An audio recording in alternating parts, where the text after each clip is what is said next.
Maggi momos. Virajpur नाम के गांव में पीयूष नाम का एक व्यक्ति मोमोज बनाकर बेचता था। उसके बगल में बिरजू नाम का एक आदमी मैगी नूडल्स बनाकर बेचता था। पीयूष के पास बड़े लोग और बिरजू के पास छोटे बच्चे आकर खाते थे, मगर बिरजू पीयूष से बहुत जलता था। इस वजह से वो हरदम पीयूष की बुराई करते रहता था, मगर पीयूष उसकी परवाह करे बिना अपना काम देख लेता था। एक बार बिरजू के पास साहो नाम का एक ग्राहक आया। बिरजू साहो से, क्यों भाई, परसों उस पीयूष के पास से बड़ी पोटली लेकर जा रहे थे, मैंने देखा भाई वो पीयूष बहुत लालची है। फ्रिज में रखा मांस, सड़े हुए कैबेज सब डालकर मोमोज बनाता है।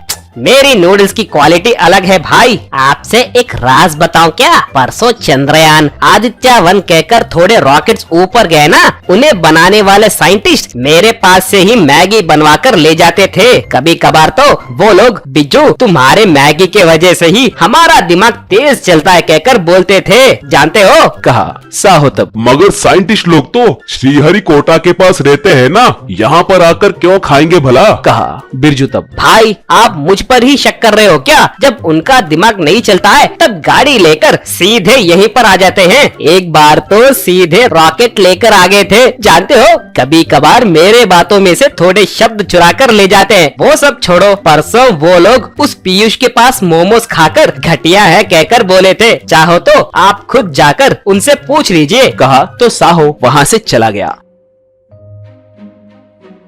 अगले दिन साहो पीयूष के पास जाकर बिरजू ने जो कहा वो सब बताया। ये सुनकर साहो अगले दिन से मोमोज के अंदर मैगी मोमोज बनाने लगा। उन्हें बनाने के बाद पीयूष लोगों से, आइए भाई आइए, नए अद्भुत मैगी मोमोज खाइए। बच्चों, सिर्फ आपके लिए ही मैंने इस स्पेशल आइटम को बनाया है। एक बार खाओगे तो खाते रह जाओगे। कहते ही जो लोग बिरजू के दुकान के पास थे वो सब पीयूष के पास आ गए। एक एक मैगी मोमोज खाते हुए उसका आनंद लेने लगे। ऐसे लोग आए दिन बिरजू के दुकान को गए बगैर पीयूष के दुकान को जाकर मैगी मोमोज खाने लगे। ये देखकर बिरजू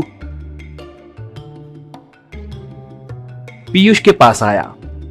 ये अन्याय है, मैं मैगी नूडल्स बेच रहा हूँ तो तुम मैगी मोमोज बेचोगे क्या? तुम्हारे वजह से कोई भी मेरे पास मैगी नहीं खरीद रहा है, पता है क्या? कहा पीयूष तब। सच है क्या? तो एक काम करो, जाओ जाकर श्रीहरिकोटा से साइंटिस्ट को लाकर उनसे तुम्हारे मैगी नूडल्स अद्भुत होते हैं कहलाओ। तुम्हारे हाथ के खाने के वजह से, पसीने के वजह से ही आसमान पे रॉकेट जा रहे हैं कहकर भी कहलाओ। चोर कहीं के, तुम्हारी कितनी हिम्मत, मेरे मोमोज की ही बुराई करोगे? कहा बिरजू तब। अरे मैंने यूं ही कहा था यार, तुम भी ना इस वजह से मैगी मोमोज बनाओगे क्या? कहा पीयूष तब। तुम्हारे जैसे भूत बातों से नहीं मानते, लात पड़े तो ही पैर पकड़ने आ जाओगे। अभी फायदा नहीं है, तुम मेरे सामने गिड़गिड़ाओ या रोने लगो, मैं मैगी मोमोज बनाना नहीं रोकूंगा। अगर तुम बिना कोई काम के फिर रहे हो तो मेरे पास काम करो, तब जाकर तुम्हें सबक मिलेगा। कहा बिरजू को गुस्सा आकर वहाँ से चला गया।